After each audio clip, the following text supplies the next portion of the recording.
Amazing यार, ये आप ये देखें तो साइकिल का सारा सामान लगाया हुआ है। किसी का देखें पाना है, ये टायर की रबड़ खोलने के लिए है, ये भी टायर आपका अगर फट गया चेंज करना है, पंचर लगाना है, ये कुछ चेन को टाइट करना है। ये साइकिल ट्रैक है ना, ये पार्क के अंदर लगाया हुआ इन्होंने, ये सारी कीज लगाई हुई है। वाह। ये स्क्रू ड्राइवर्स हैं कि आपको क्या करना है। और सबसे बड़े मजे की बात, आप यकीन करें ये पंप तक लगाया हुआ है कि हवा भरनी है आपको। और क्या लिखा हुआ है, फिक्स इट फ्री में।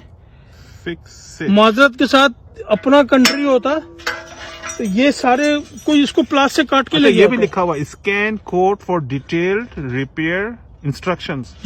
यार हद हो गई यार, यार। हद हो गई यार। यानी कि आप देखिए हमारे यहाँ होता है वो काट के ले जाता कोई यार, उधम। मैं फर्स्ट टाइम देख रहा हूँ। आप देखिए यार, मुझे सबसे अच्छी चीज कि आपकी साइकिल पंचर हो गई तो आप पंचर भी लगाएं, आप हवा भी भरें। और ये बताते हैं ये किस चीज से लगा हुआ है? ये आपका साइकिल लॉक करने के लिए स्टैंड है।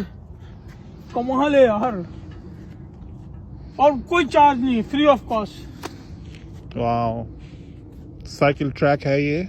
अगर यही चीजें लगी होती पाकिस्तान में तो क्या होता? चोरी हो गई होती, अब तक निकल गई होती।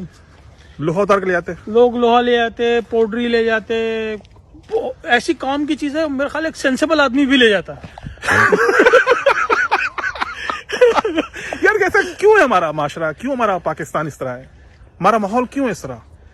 गुर्बत है वहां पे। मसला ये है ना कि जो चोर हैं वो असेंबलियों में, बड़े चोर जो है ना बड़े, हाँ। वो असेंबलियों में, वही हमारे फैसले कर रहे हैं। ठीक है, उन चोर उन पे फूलों की पत्तियां डालते हैं हम कि जी उन्होंने अरबों की चोरी की है। और जो बेचारा एक दुकान से डबो रोटी चोरी करते हुए, मोबाइल चोरी करते हुए पकड़ा जाता है, उसको धो देते हैं, फिर उल्टा उससे ही पुलिस वाले पैसे लेते हैं छोड़ने के। ठीक है, अदालतें चोरों के लिए खुलती हैं। दुनिया को पता है, मजाक बना दिया पाकिस्तान का।